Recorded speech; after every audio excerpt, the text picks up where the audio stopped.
जुम्मन शेख और अलगू चौधरी में गाढ़ी मित्रता थी। उनकी साझे में खेती होती थी, कुछ लेन देन में भी साझा था। एक को दूसरे पर अटल विश्वास था।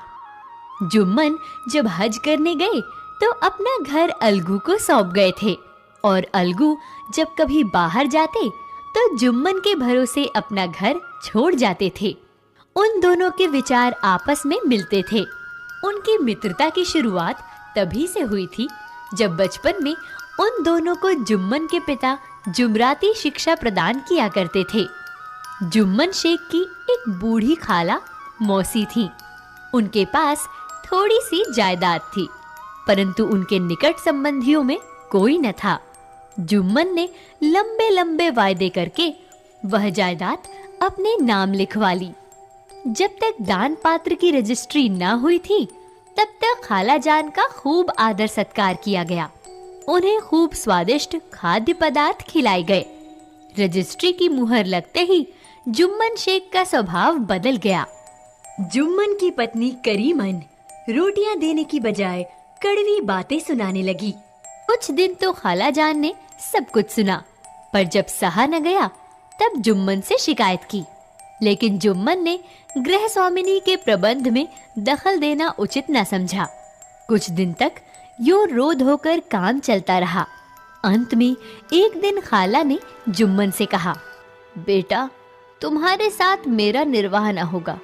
तुम मुझे रुपए दे दिया करो, मैं अपना पका खा लूंगी। जुम्मन ने धृष्टता से उत्तर दिया, रुपए क्या यहाँ फलते हैं?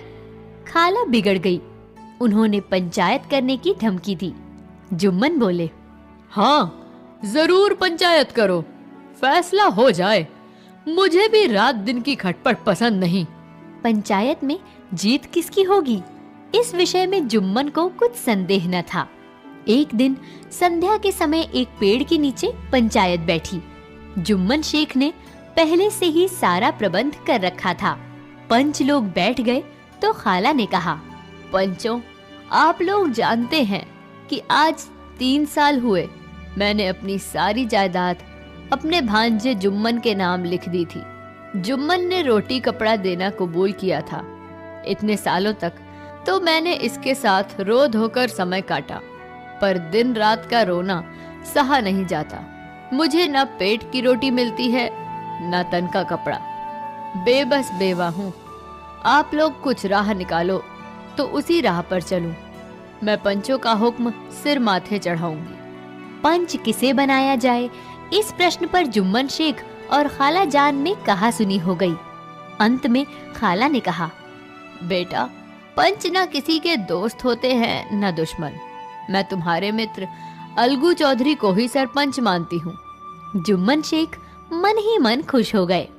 अलगू चौधरी सरपंच हुए। उन्होंने कहा, शेख जुम्मन, हम पुराने दोस्त हैं, मगर इस समय तुम और बूढ़ी खाला दोनों ही हमारे लिए समान हो। जुम्मन ने कहा, खुदा गवाह है, मैंने बूढ़ी खाला को माँ के समान सम्मान दिया और इन्हें कोई तकलीफ नहीं होने दी। अलगू चौधरी जुम्मन से तरह तरह के सवाल करने लगे। जुम्मन को आश्चर्य हो रहा था। तभी अलगू ने फैसला सुनाया, जुम्मन शेख, पंचों ने इस मामले पर विचार किया है कि खाला जान को माहवार खर्च दिया जाए। यही मेरा फैसला है।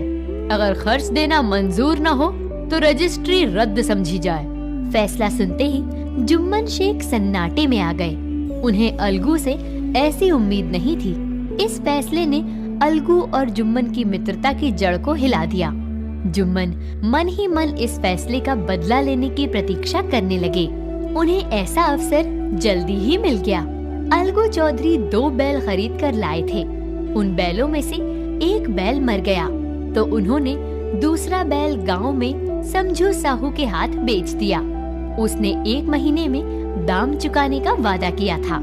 समझू साहू ने नया बैल पाया तो लगे उसे रगेदने। उसके चारे पानी का भी ध्यान न रखते। बेचारा बैल महीने भर में ही पिस गया। एक दिन समझू साहू ने उस पर दूना बोझ लाद दिया। बैल ने जोर लगाया, लेकिन धरती पर गिर पड़ा और ऐसा गिरा कि फिर कभी न उठ सका। इस घटना को कई महीने बीत गए। अलगू जब अपने बैल का दाम मांगते, तब साहू और सहुआइन दोनों ही झल्ला उठते। अंत में अलगू ने पंचायत कर ली। पंचायत उसी वृक्ष के नीचे शुरू हुई।